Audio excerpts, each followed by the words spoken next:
It is 11:34. Welcome back. This is Three Man Front as we continue our tour around football programs in the great state of Alabama. We're down at UAB today. We just heard from Trent Dilfer. Great conversation. We're now joined by Eli Ennis, Ohatchee, Alabama, the pride of Ohatchee. He is right here on set with us, coming from Nichols. And I was just talking to Ted, and I know that before we get into fall camp and what's going on, you come from Nichols, and you had a leg issue. Yep. And you had a bit of a scare. And for those folks that do not know that story, if you don't mind sharing that with us, because it's a great ending to the story. So basically, I want to say around a few months ago, I had some leg pains in my right leg. It felt like a tightness. Really couldn't pinpoint exactly what it was. And I kind of dealt with it through that spring, that fall, and then into that season.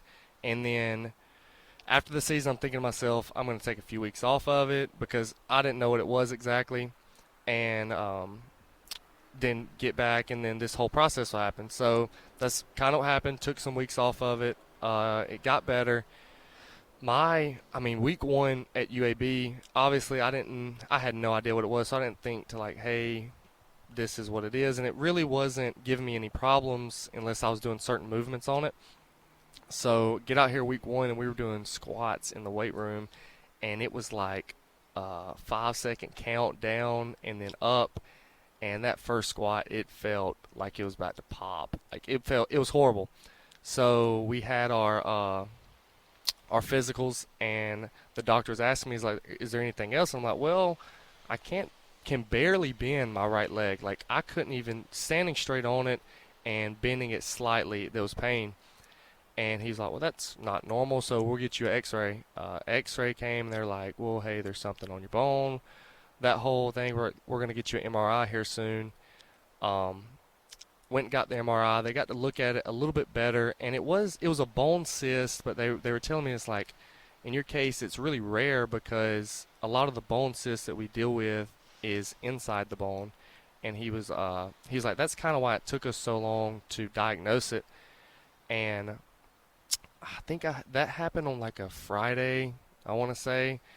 That Wednesday, I think I was scheduled to get a biopsy to get it checked. And then when I went in for that, he pretty much told me, he was like, hey, we know what it is. We're just going to go ahead. You need surgery for it. And because it was giving me problems, obviously hurting. But then again, he was also telling me, he's like, you could have broke your femur bone. Oh, wow. Even right now at this point, with you doing just the impact stuff, the running and lifting weights on it, you're at a high chance of breaking it. And I think within a week I had my surgery and got it out and got it taken care of. So it's been a long. The process wasn't bad, but it was scary, just getting it diagnosed and then not knowing exactly what it was. Well, was kind of thank the Lord you're okay, and thank the Lord you can still play college football. Yeah, because there was a lot of he was kind of telling me all the things that could have went. They kind of have to give you that rundown of what this possibly could turn out to be, and it was a lot of it was take some of your femur bone out. You could have broke it. It could be cancerous, whatever. And so it was scary, and it panned out well, though. By the way, those of you not watching on Jock TV and you have not seen the headshot of Eli Ennis, he's got great hair. The only way to compare it, I would say Troy Polamalu. Yep, I get a lot that of people. Did you watch it after practice? Do you have a routine? Yeah. So I bet you use really expensive shampoo. So during the season, it's a lot harder because I like to keep it clean. I don't like it smelling. So I try to wash it every day, every other day, depending on what I'm doing. After season, I usually because it's better not to wash it so often. That's what they tell me, but yeah, I've always been told that, but I'm like, I don't want to have a stinky head. Exactly, and then it doesn't really it hasn't affected it too bad, I don't think. And but after season, I kind of try to keep the water off of it.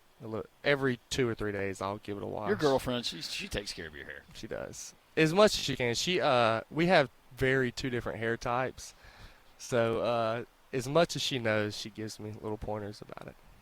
All right, let's talk about the defense. I know, obviously, you're new to the program in regards. You were not here last year. Yep. New defensive coordinator. But for those that have been around this program the last year or so, defensively speaking, what's the vibe like with this new system under Steve Russ? A lot of fast, physical players. I think can't speak for what it was last year. I mean, I kind of have no idea what it was last year.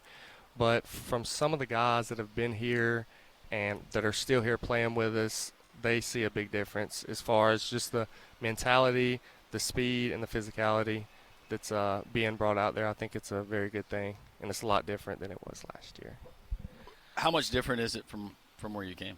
From Nichols? Yeah. And I see a lot of similarities because that's what our defense was kind of built on, like effort, running to the ball. That's a big thing for Coach Russ, and just being physical and fast. I think I see a lot of similarities because that was kind of throughout high school, and then when I got to Nichols, that was kind of their motto of being physical, give everything you have each play, and I think it's a lot of the same stuff. Yeah. I was asking Coach, and it seemed like you're a guy that probably gets along with everyone, but the culture inside the locker room, what is it like as opposed to when you first arrived, because you've had to meet a lot of new teammates and they've had to do it vice versa? Yeah, I mean, it's obviously a lot different when you get here. You don't know anybody, and then a lot of the guys, like, this is with anywhere you go. It happened at Nichols. I feel like at Nichols it was a little bit harder for me to kind of make friends and get to the different friend groups, but you have certain people that they have their little circle, and then it's kind of hard to get into that circle. And I think you have that come up in a lot of teams, but I've said it before, like when I got here, there was 30 other new guys. So it was kind of like, hey, you're in my circle, and then it's the whole team. So I think as far as everybody being together, it's very good. As far as everybody getting to know each other. In regards to, are you tired of hitting the same people? Are you ready to hit somebody different? Yeah. I'm ready for the plays to actually count. Put it that way. I'm ready to get out there and – do you guys as players set expectations? Coach Dilfer said he's tired of talking about wins and losses. He's done it the first 2 seasons. Got to prove it on the field. You want to win every game, but what are the goals for the season team-wise and for Eli?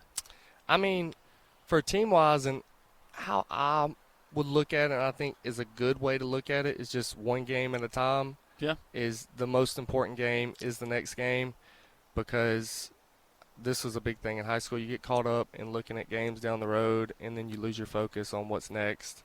So as far as expectations for me and what I see and hope for it to be for the team is Alabama State. Yeah. Take care of Alabama State, and then, that's our first game, and I'm not worried about any other game other than Well, you promised me one thing, though, Eli. Yep. One thing. What's up? This year, can we return from a road game victorious? That's a big deal. Mm-hmm. That's a big deal. Yeah. I think I can promise that. Okay. I will promise that Very we will nice. get that done. Very nice. That is Eli Ennis. Good luck this season. Appreciate you stopping by and seeing us. Got a great number, 44. Oh, it's awesome. It's the perfect linebacker number. And you look great on the slip and slide, by the way. You did. Nice. I've been told. Eli, thank you, brother. All right. Good to see you. Thank you, guys. More from UAB football. This is Jock's 3-Man Front.